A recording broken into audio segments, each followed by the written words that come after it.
2022년 기준 우리나라 재계순위 2위의 대기업 바로 SK그룹입니다. 이동통신, 주유소, 각종 가전제품 등 생활 전반에 걸쳐 우리는 SK 브랜드와 접촉하고 있습니다. 그런데 지금의 SK가 닭표 안감과 봉황새 이불감에서 시작됐다는 사실 아십니까?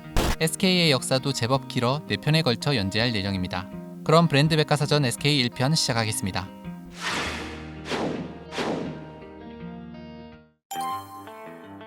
(1926년 1월 30일) 경기도 수원시 평동 7번지에 살던 최학배 이동대 부부 사이에서 한 사내아이가 태어납니다. 이 아이의 이름은 최종건, 훗날 SK그룹의 전신인 선경그룹 초대 회장이 되는 인물입니다. 그의 아버지 최학배는 나무 장사를 위해 대성상회를 차리고 수원 잠원시장에 볏짚, 왕겨를 납품하고 인천 미곡 추인소에 쌀을 납품하던 제법 부유한 상인이었습니다. 종건 위로는 2명의 누나, 아래로는 3명의 남동생과 2명의 여동생이 있었는데 셋째이자 장남이었던 종건은 유복한 집안 환경 속에서 기대와 사랑을 받으며 자랐습니다. 그래서인지 그는 적극적이고 도전정신이 투철했으며 리더십이 강해 동네 골목대장을 도맡아 했다고 합니다. 종건은 한학자였던 할아버지의 뜻에 따라 6살 때부터 동네 서당에서 한문을 배웠고 10살 때 수원 신풍소학교에 입학했습니다. 하지만 공부보다는 친구들과 노는 것을 좋아하여 소학교 졸업 후 고등학교 진학을 원했던 아버지의 뜻을 거스르고 단기 실업학교였던 경성국립직업학교 기계과에 입학하게 됩니다. 참고로 경성국립직업학교는 지금의 서울과학기술대입니다. 1944년 경성국립직업학교를 졸업한 그는 수원에 있던 한 공장에 입사했는데 이곳이 바로 성경직물 수원공장, 종건과 성경이라는 이름이 연을 맺는 순간이었습니다. 당시의 성경직물은 조선의 선만주당과 일본의 경도직물이 1939년에 합작하여 만든 회사였는데 이곳에서 종건은 재직기술 전반적인 지식과 경험을 열심히 쌓았습니다. 그러던 1945년 8월 15일 우리나라는 광복을 맞이하게 됩니다. 하지만 성경직물은 일본의 자본이 포함되어 있다는 이유로 미군정에 의해 적산으로 지정되어 수개월간 공장이 멈춰지는 상황에 놓이게 됩니다. 이때 성경직물 공장에 조속한 가동을 설득하며 앞장선 이가 있었으니 바로 종건이었습니다. 이러한 적극적인 태도 덕분에 그는 생산부장으로 임명되어 성경직물의 재가동 업무를 담당하게 됩니다. 재직기술 전반을 잘 이해하고 있었던 종건은 반년 가까이 방치된 직기들을 직접 점검하고 수리했습니다. 그리고 1946년 2월 성경직물 수원공장의 재가동을 시작하여 7개월 뒤에는 100여 대의 직기 모두를 가동할 정도로 공장을 정상화시켰습니다. 당시 성경직물은 인공으로 만든 명주실로 짠 비단인 인조견 안감을 생산했는데 이게 양복점에서 큰 인기를 얻으며 수요가 급증했습니다. 그래서 종건은 작업반을 주야간으로 나눠 공장을 24시간 풀가동함으로써 공급량을 맞출 수 있었습니다. 한편 1948년 8월 15일 대한민국 정부가 수립되면서 성경직물의 소유권은 미군정에서 대한민국 정부로 이관되었습니다. 그로부터 1년가량이 지난 1949년 여름 종건은 갑자기 성경직물을 그만두었습니다. 성경직물 생산부장으로 지낸 3년 동안 원사시장의 흐름을 파악해오면서 자신만의 사업이 하고 싶어졌기 때문입니다. 그렇게 원사 도매업에 뛰어든 그는 뛰어난 사교성과 수완 그리고 신용을 바탕으로 상당한 수익을 올렸습니다. 하지만 1950년 6월 25일 한국 전쟁이 일어나면서 그가 읽어둔 모든 게 수포로 돌아갔습니다. 심지어 인민군에게 반동분자로 체포되었다가 구사일생으로 목숨을 건지는 고초를 겪어야 했습니다. 빈털터리가 된 종건은 아버지의 주선으로 정미소에서 일하게 됩니다. 하지만 종건의 눈에 계속 밟히던 것이 있었으니 전쟁으로 1공장, 2공장이 완파되고 기숙사는 반파되어 관리인들조차 외면해버린 성경직물이었습니다. 이런 상황에서 1953년 3월 관제청은 적산인 성경직물의 불화를 추진했습니다. 종건은 사업의 실패로 아무것도 가진 게 없었음에도 불구하고 성경직물을 매입할 방법을 모색했습니다. 적극적이고 도전적인 그의 성격상 다니던 정미소도 그만두고 잿더미가 된 성경직물 공장을 정리하며 망가진 직기를 수리하기 시작했습니다. 또 한편으로는 성경직물 불화를 위해 아버지에게 지원금을 요청했습니다. 사실 당시 종건의 아버지는 약간의 돈을 가지고 있었지만 아들 넷 중에서 가장 공부를 잘했던 둘째 아들 종현의 미국 유학을 위해 지원할 생각이었습니다. 이때 종현은 형의 사업비는 당장 필요한 것이고 자신의 유학은 1, 2년 뒤에 떠나도 늦지 않다며 형을 먼저 지원해달라고 설득했습니다. 덕분에 1953년 4월 8일 종건은 성경직물 공장 부지 1만 2천 평 중 차철순이라는 사람의 지분 4천 평을 우선 매입하여 그와 함께 공동 명의로 기속재산 우선 매수원을 제출할 수 있었습니다. 그리고 마침내 1953년 7월 27일 종건은 관제청으로부터 기속재산 매각 통지서를 받게 됩니다. 문제는 시가 감정도 높게 되고 체납된 임대료까지 가산되어 매수 대금이 130만 원이라는 아주 비싼 금액으로 책정된 것이었습니다. 한 번에 전체 대금을 납부해야 하는 건 아니었지만 계약이 이루어지기 위해선 우선 10분의 1인 13만 원이 필요했습니다. 당시 13만 화는 쌀 1300가마 정도 되는 결코 적지 않은 돈이었는데 종건에게는 더 이상 돈을 구할 여력이 없었습니다. 그런데 성경직물 외에 다른 토지도 소유하고 있던 차철수는 종건이 1년 안에 갚는다는 조건으로 자신의 지가증권으로 매수 계약금을 우선 납부해주겠다고 했습니다. 당시 지가증권은 팔아도 액면가의 절반 정도 받을 수 있었는데 종건이 제값으로 갚는다면 그에게도 이익이었기 때문에 서로 윈윈하는 거래였던 겁니다. 그렇게 1953년 8월 14일 매수대금을 1차로 납부한 종건과 철수는 공동 명의로 성경직물을 매입할 수 있었습니다. 종건은 직접 망가진 직기들의 부품을 재조립하는 방식으로 수리했고 수리가 불가능한 직기들은 고철로 팔아버렸습니다. 비교적 피해가 적었던 기숙사 건물에 직기들을 배치하여 인조견 생산도 시작했습니다. 대부분의 직원들이 견습공이었기 때문에 종건은 직물 생산 전 과정을 일일이 가르쳐야 했습니다. 이러한 과정을 거쳐 탄생한 성경직물의 인조견이 루스터, 일명 닭표왕감이라고 불리는 제품이었습니다. 유학을 미룬 종현도 형을 도와서 제품 출하와 판매를 담당했습니다.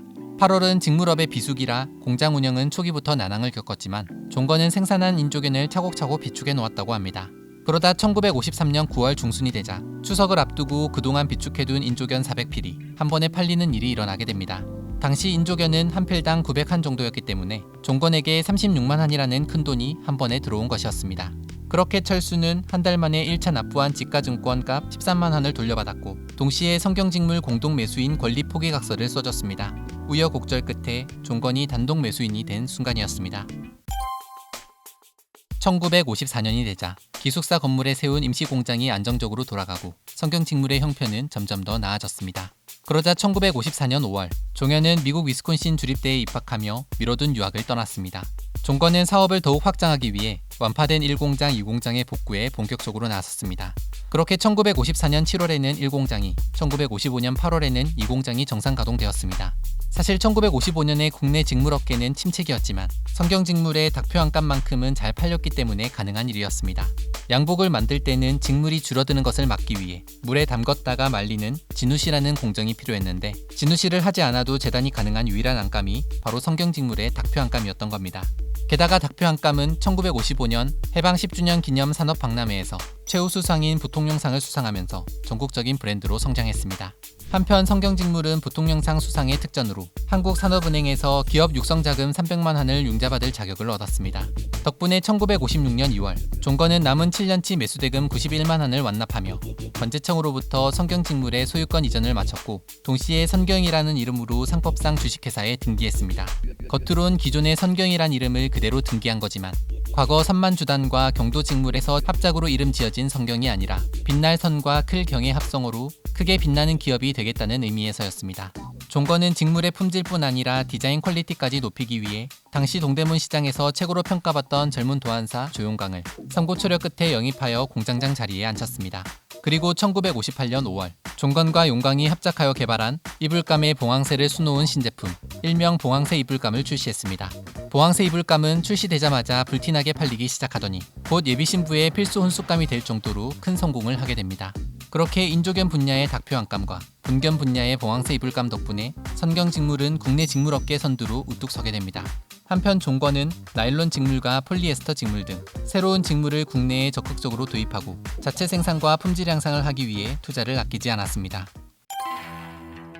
1962년 4월 종건은 닭표 안감의 홍콩 수출을 성사시키면서 해외 시장을 개척했습니다. 사실 첫 수출은 물꼬를 트기 위해 70만 원 정도의 손해를 감수하면서 진행한 것이었는데 이후 닭표 안감이 홍콩에서 호평을 받으며 1962년 한 해에만 46,000달러의 수출 실적을 올릴 수 있었습니다. 수출에 자신감을 얻은 종건은 무역업을 담당할 회사 성경산업을 설립했습니다. 하지만 1962년 하반기에 접어들면서 성경직물은 심각한 경영난에 봉착하게 되었습니다.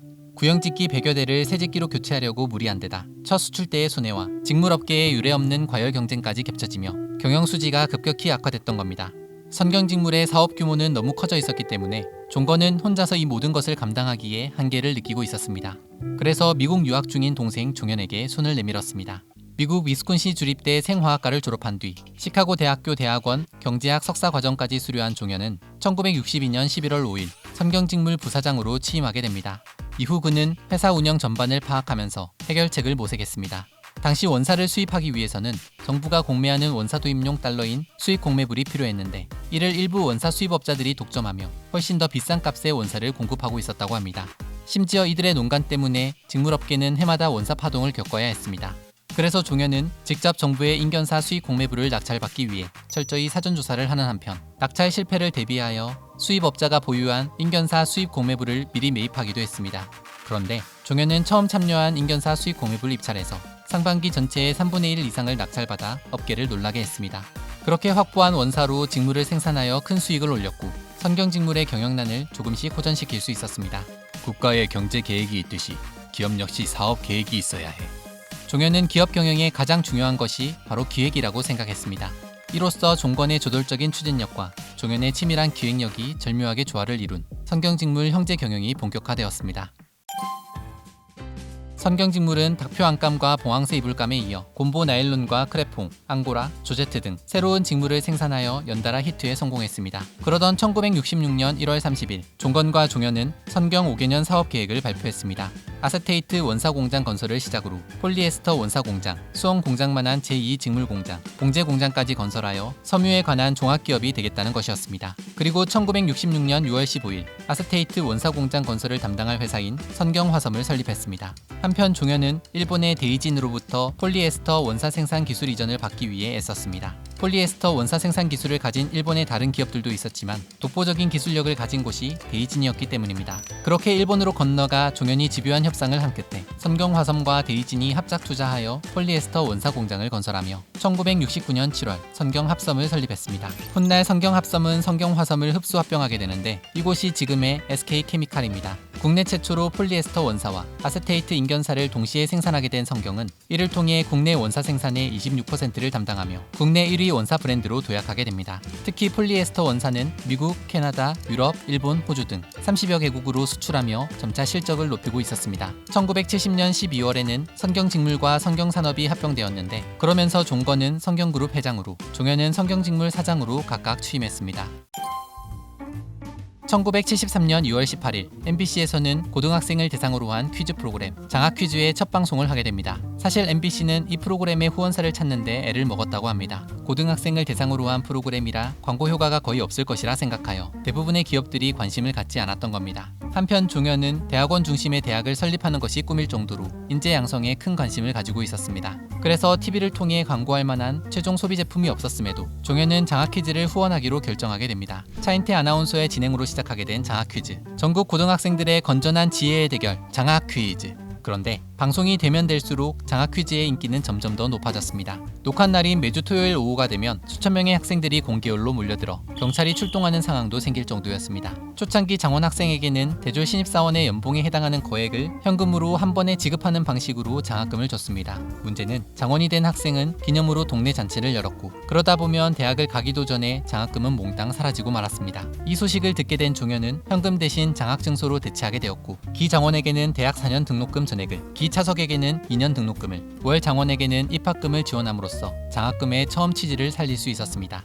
1974년 11월 14일 이처럼 인재를 중요시했던 종현은 한국고등교육재단을 설립하여 해외 유수 대학 등록금에 생활비까지 지원했습니다. 자원이 부족한 우리나라에서는 사람이 제일 큰 자원이라고 생각했기 때문입니다. 그러면서도 성경 입사 등의 의무 조항을 걸지 않았습니다. 어쨌든 MBC 장학 퀴즈는 엄청난 인기와 함께 장수 프로그램으로 자리 잡았는데 1996년 10월 MBC의 프로그램 개편으로 인해 종영되었다가 다시 1997년 1월부터 EBS 교육방송을 통해 부활하여 지금까지도 SK의 후원으로 계속 방영되고 있습니다. 참고로 장학 퀴즈는 전국 노래자랑보다 7년 먼저 시작되어 우리나라 최장수 프로그램으로 한국 기네스북에 등재되어 있습니다.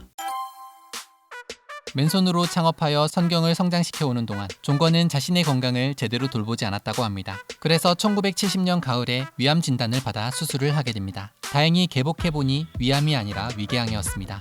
하지만 그 뒤로도 독감으로 심한 기침에 시달리는 등 건강 상태가 점점 더 나빠지고 있었습니다. 한편 1973년 종건은 원사에서 직물에 이르는 사업을 완성시킨 선경을 원사 이전 단계인 정유 사업에까지 확장시키는 것을 추진하고 있었습니다. 또한 정부가 워커힐 호텔을 민간에 매각한다는 정보를 입수한 뒤 적극적으로 나서서 워커힐 호텔을 인수하기도 했습니다. 그런데 워커힐 호텔의 인수 직후 종건은 폐암 진단을 받게 됩니다. 그에게 남은 시간은 6개월가량이었지만 병마와 싸우는 와중에도 선경 유아 설립 등 정유 사업 추진을 지휘했습니다. 그러다 1973년 7월 1일 종건은 선경화섬 창립 7주년 및 선경합섬 창립 4주년 기념사를 끝으로 경영 일선에서 물러나게 됩니다. 이후 1973년 9월 주치의의 강력한 권유로 서울대학병원에 입원했는데 생애 남은 기간을 성경의 사업장을 찾아와 직원들을 독려하는 데 사용했다고 합니다. 그리고 1973년 11월 15일 종건은 48세, 비교적 젊은 나이에 세상을 떠나게 됩니다. 그는 유언을 따로 남기지 않았는데 모든 것을 동생 종현에게 일임했던 겁니다.